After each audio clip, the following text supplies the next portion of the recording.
I'm now joined live in studio by our resident political and governance expert, Gabriel Muthuma. Thank you so much for joining us this Monday morning. Thank you, Zainab. Indeed. So, our focus today is definitely traded on what is happening at Parliament buildings. We have the body of the late retired President Daniel Toroitich Mois. Lying in state for the third day and final day. I don't know if you've managed to get an opportunity to go and view his body. Zainab, thank you and good morning. No, I have not actually. The lines have been so long, as you've as you've seen. And yesterday, I mean, it was just a sea of humanity. And this just goes on to confirm that people really want to see this part of history. They want to be part of it, and just to be reminded of who the late and former President Daniel Toroitich was all about. And you've heard in your interviews, when you're interviewing people, actually, the many people who recall are bringing you back to Maziwa and Nyayo. Right. This is something that I think will continue. Taking people back to that Maziwa and Nyayo. I remember we were called that last time I was here. I was telling you, tulikuwa watoto wa Nyayo. And that just goes on to cement how really Moi took or was part of the fabric of education. He really wanted to see the prosperity in our education system. And by the way, when you look at the colleges, when you look at the primary schools, when you look at the many education facilities that were built, even to today, that stand today, you will actually find them, that they had a very clean grasp of the late President Moi. So there's so much, I believe, Zainab, that are going to be written in our history books. And as they are written, the testaments will be very clear that Moi indeed had, had a lot to do with where education is today. So, I mean, it's a lot of kudos. And the final journey home is going to be something. Interesting. But what many people are also quite interested to understand is, why is it important? What is the significance of taking his body to Parliament to allow the public to come and view his body? You see, Zainab, and I mean, that's a very great question. You see, when you invoke the military, the state funeral arrangement, remember Moi was the former Commander-in-Chief. Right. And so that necessitates constitutionally for his body to lie in state for 3 days. The only thing that may be different, and probably many people are not asking, is and this may come out clearly when you talk to men and women in uniform. They may be able to expound it a little bit further, is the 19-gun salute versus the 21-gun salute. Actually, what is the difference between the after understanding that, and what somebody was telling me, and I stand corrected, somebody was telling me is that, he's a former CIC. So he gets to get the 19. If you had a president who died while in office, then I think the 21-gun salute would suffice. So that's what I've been told. I still stand corrected. But then again, yes, constitutionally, and I think the way the military works, it may not be even part of the constitution, but probably historically, this is how it has been planned for all former heads of states. So is it something that we are likely to see, God forbid, in the near future when another head of state, passes on? I believe this is probably the tradition that we are going to be treated to. Right. And also yesterday we had the former President Mwai Kibaki as well come to view the body, but this was done very secretly. Coverage by the media was completely restricted. We only managed to get a few pictures of him then. Is this something we should be concerned about? No, I don't think so. Since the former president, again, Mwai Kibaki, left office, he has been a very low profile, laid back, not much is talked about him. He doesn't appear into the many functions that he used to appear. In fact, the last time I think we heard of him was in one of the barrios in Central. And apart from that, I mean, he's just been laid back out of public light. And, I don't think there's anything to be alarmed about. That's how he lived. That's his lifestyle. So, he did his work. He went home to relax. And so I think we should give him the respect. We should accord him the respect of just, living a private life. Right. All right. And even with this, there has been a sense of calm in this period since, the president passed away on Monday last week. But then I think it is back to business this week immediately. Fortunately or unfortunately. And of course, one of the issues that is coming up, apart from Parliament resuming, and of course that's on Thursday, they will be having the agenda there. They'll be talking about a number of things, which includes the budget policy statement. Right. Away from that, the Jubilee consultative meeting that has been called by its Secretary General Raphael Tuju will be happening on Friday, and this is the very first time that, you know, the sects, the Tanga and Keleweke teams are meeting for the very first time from a very long period. Actually, I think it is after the election. Actually, you're right. Zainab, at some point I thought there had to be convergence within these two groups of Tanga and Kieleweke. And I think this is the right time that it's coming, because there are things in the House, in both the Parliament and Senate, that must find an aura of not only decorum, but an aura of understanding. That, remember, you're one party. You are controlled by the same leadership, where you have a Secretary General, you have the leader of the party, you have the deputy leader of the party, and what have you. So at some point, you must be called to order. And I think this is what is starting to emanate from probably the meeting on Friday. But interestingly enough, Gabriel, this was the letter, the invite letter specifically noted it was a consultative meeting and not a parliamentary group meeting. What we probably would have expected. You see, the thing is, a PG meeting usually for any party, a PG meeting must be guided or must be chaired by the head of the party. In this case, if it's Jubilee, it will be the president himself who would guide the PG or chair the PG. Now we are told he's not the one who will be chairing the meeting, and that exactly removes the connotation of a PG meeting to a consultative meeting. But that does not negate what will be discussed. You know, actually, if you look at the grand scheme of things, they can actually discuss PG matters, even though the president will not be, the head of the party will not be there. But they can discuss things that have actually been ailing the party. It is not unheard of for them to even talk about matters discipline, for even, you know, for them to talk about matters where they want to be in the next election, or where they want to be in matters BBI, or where they want to be in matters budget. And like you correctly, rightly put it, you know, this year's budget may have a few surprises here and there. So going forward, I think everybody, including myself, I really want to see what the meeting will bring forth. But the truth of the matter is, I think the meeting is long due. Yeah, it should have happened earlier. It is good, whether it will be consultative or otherwise. I think it is the right thing for Jubilee to do.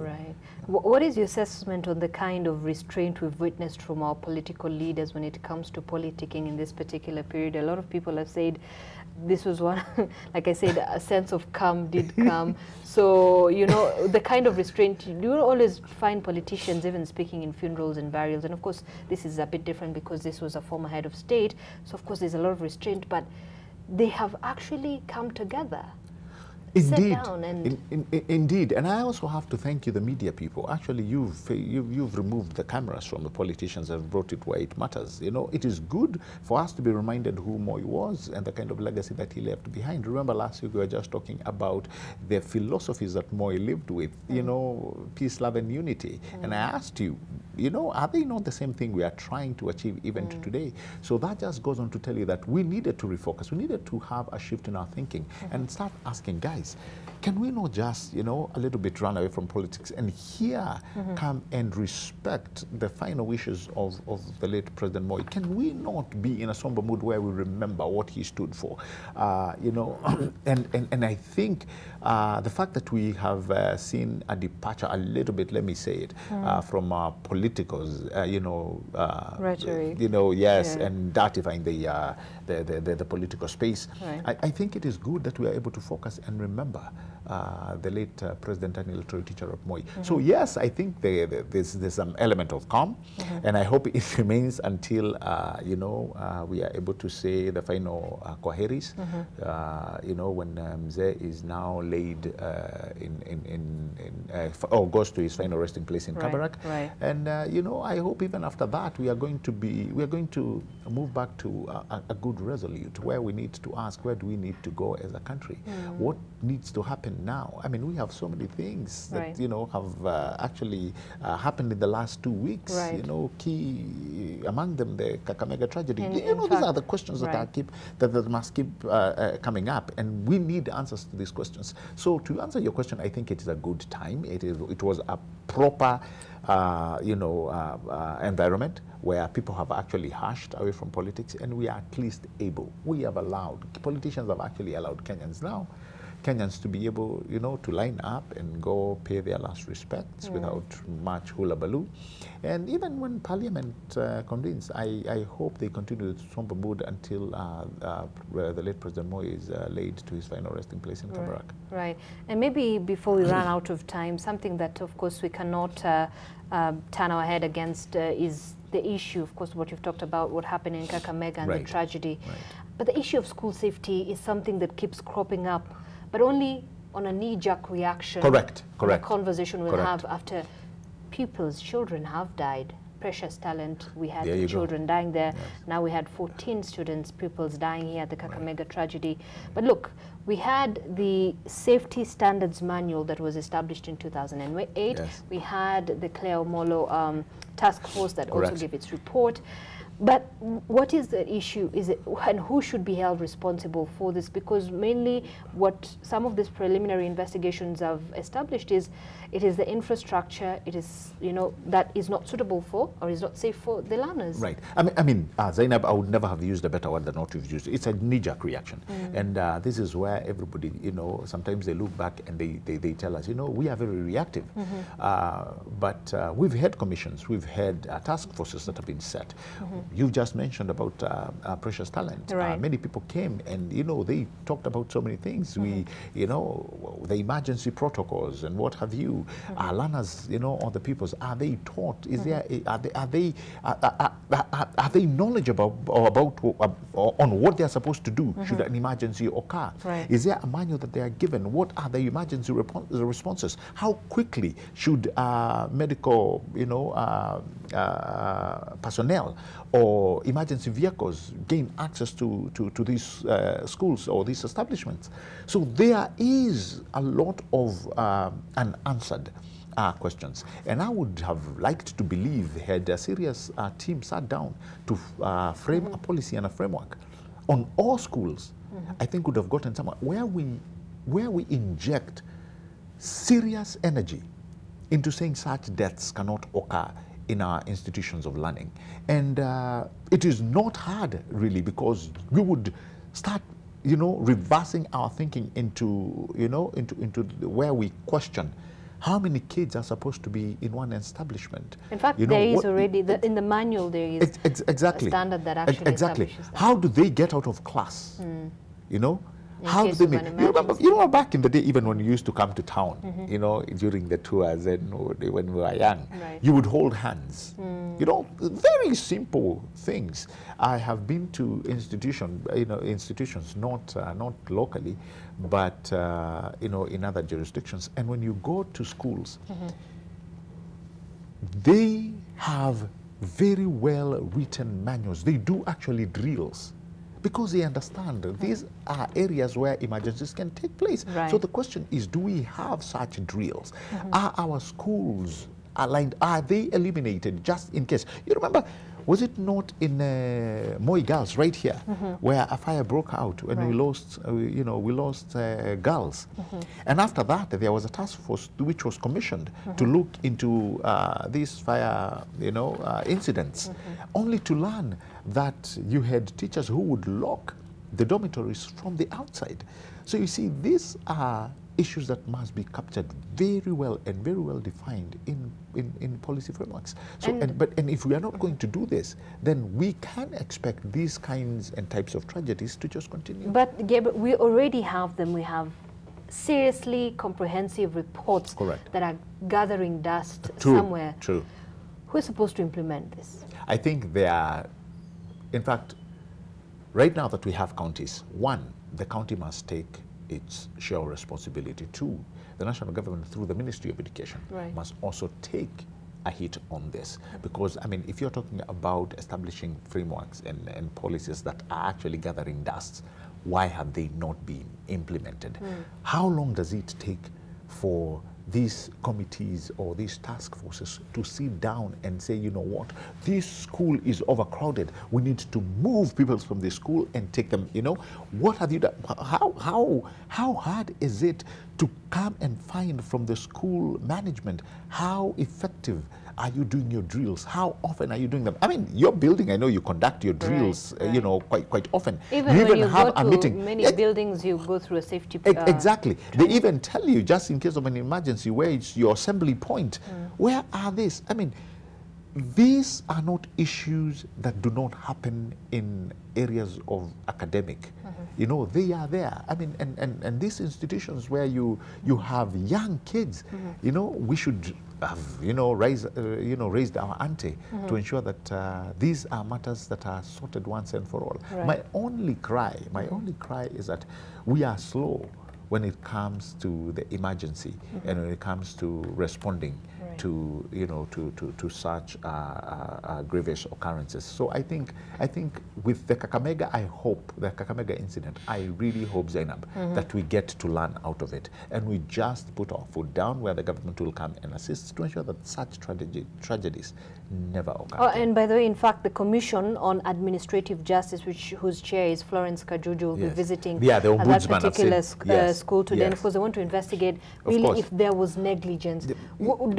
Could we also probably just take a look at the teachers' position on this as well? Or do we also need to train them on safety issues? What was their responsibility in all this? You know, and I can guarantee you, once the investigations are done, I believe, and you know, I also stand corrected on this one, I think negligence will play a very big part. Because it goes out again. These were children who met their deaths after hours, all right, of learning. So it shows that they ran towards a certain direction. We don't know what had happened, why they ran towards that, but you know, certain directions. But you saw the way the school is built. It has some small tunnels, you know, where they are able to. Somebody would have thought a long time ago, what if there was a fire? How many children would pass out of this place? How quickly can we get them? So this should have been a conversation that takes, you know, takes place quite oftenly. And then the other thing is what I have asked you earlier. How do children leave classroom? You know, is it uniform or is it everybody for themselves? If it's a mad rush to get out of the gate, then we have a problem. And this is something which should have been arrested a long time ago. I think there's usually that tradition. I don't know if it's a tradition or what happens is there's a bell ringing and everybody goes home. Right, and everybody is running yes. outside the gate. And I think for some schools that we've probably spoken to some of the pupils, they said that's what they are expected to do. Yes. That immediately the bell rings, yes. you rush yes. outside to the gate. Remember at the end of the day, Zainab, it is kids going home. Right. School is done. So it really matters how they get out. Same way they came in. So you cannot be, if it's a place where only 20 or 30 people can fit, you cannot all of you make a sudden dash. Right. You know, you are probably 300 of you. There's going to be a stampede. And by the way, this has not only happened in schools. You remember Nyayo Stadium when it was closed? Right. We had a stampede in Nyayo Stadium and people died. So the thing is, every time we are trying to get a lot of people, I mean, it is simple arithmetic. Where you're trying to get, you know, out of an exit and you, I mean, making a mad, you know, dash, many people, there is going to be a problem. And so we go back to, you know, educating and letting the children know, guys, after the bell has rung, there is a way, a uniform way that people will be leaving the school. Right. It is easy as that. And Gabriel, I don't know if you watched NTV News yesterday. We did a story, and Brenda Wanga worked yes. on a report on the state of schools in Baringo, yes. and she focused on a specific school and, of right. course, the state of infrastructure. So the government is definitely doing a good job in terms of the 100% transition Correct. policy and ensuring all kids go to school. Yes. But the issue is, as much as that is happening, there are basic things that they're not looking at when it comes to, let's say, for example, infrastructure. Correct. That can accommodate all the number of people that, or the number of pupils that are in that particular school. Right. How do they create this particular balance? Again, you've put it quite eloquently. You've put it in that. And this is the conversations I wish Kenyans should be having, and mainly those who, have children in school. And this is not a conversation for parents only. They are talking about board members in schools. I mean, this is a great conversation that people should have. We are talking about a very great idea that the president came up with, which is 100% transition from primary to secondary school. But as we talk about this great idea, we must also be mindful that these people who are transitioning must also find a structure, a well-maintained support that will continue ensuring that that growth is also taken care of. We cannot get 800,000 kids coming into our schools when those schools have a limited capacity. So Gabriel, we must continue building our academic institutions to allow this capacity. And let me just hold on.